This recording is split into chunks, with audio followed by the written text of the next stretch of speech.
How's it going, guys? MYM here, bringing you the final installment of my Search and Destroy series. My last two videos I've been covering defensive strategy and what to do when you're the last man alive. So in this one I'm going to be covering what to do when you're on offense. Now, I'm going to tell you right away that the first couple rounds don't really go that good, but I figured, this was a decent gameplay where I can use to talk about offense itself. But the biggest thing that you have to remember, no matter if you're the best team in the world or the worst team in the world when it comes to searches, offense is always going to be harder.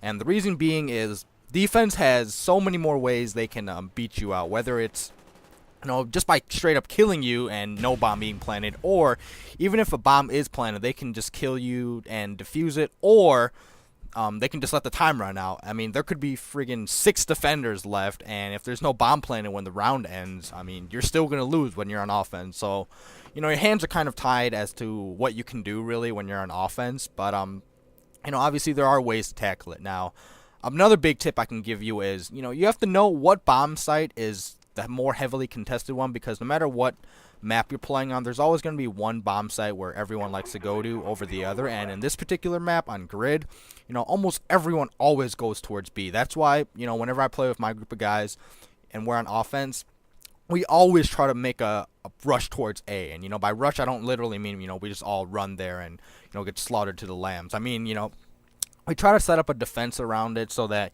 whoever has the bomb can make a plant safely, because more likely than not, most people are going to be around the B area, whether it's inside the building or on the edges where like the garbage can is, or not the garbage can, where the dumpster is or whatever.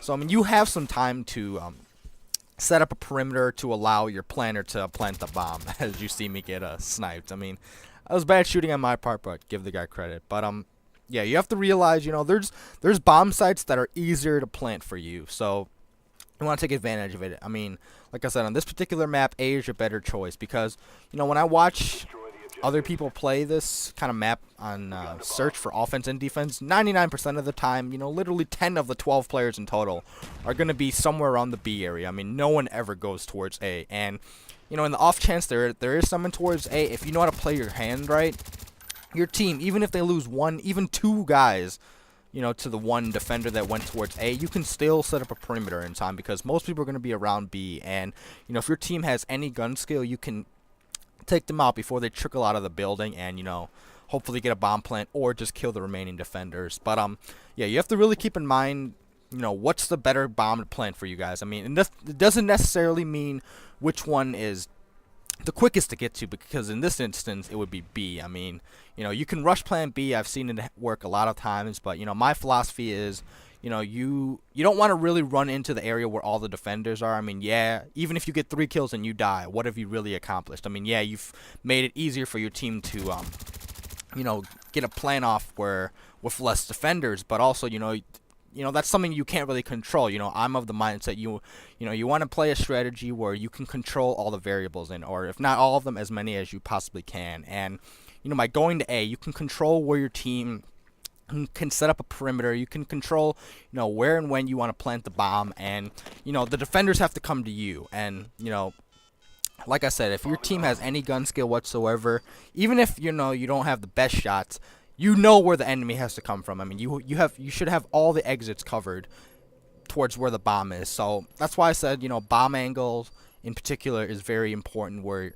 as far as, winning the round, because there's different angles you can plan on in bomb, and I've covered this in previous videos, but on offense it's really helpful, especially if you're the last one alive. But I covered that in my last video, so I won't go too much into it. But even if there's only like 3 or 4 of you left, where you plant the bomb can go a long way towards, whether you win or not, because, different angles on the bomb have different vantage points and lines of sight where you can see enemies from, and if you can take advantage of that, it's really going to go a long way towards, you guys winning. And I'm going to speed up this not this last part, but this segment, because, not much really happens here, but I'll talk a little bit more about this game itself in particular as the round moves forward. But yeah, just keep in mind that offense can be won. It's just going to be a lot more difficult. But another thing I forgot to mention was, not necessarily who's the best player, but when I play with my team, I always kind of preach that you should let the guy who has the most experience playing search carry the bomb, because you can be the best TDM player, the best domination player, but you know, those are different game types that you have to tackle. And you know, you may not know of the particular hiding spots or all the angles that people like to come from in search, because you know it's going to be different besides the TDM and domination, or at least not as frequent. So you know, you want to have the right person carrying the bomb, just because you know they know how to move about the map in a more not slow paced way, but in a more, you know, cautious manner, because you know they know every nook and cranny. And that's the thing I always harp on when it comes to search and destroy in particular, is details. Because more than any game mode, in my opinion, search is all about the little things. I mean, like I said, you can be the best sniper, the best assault rifle user, whatever, but if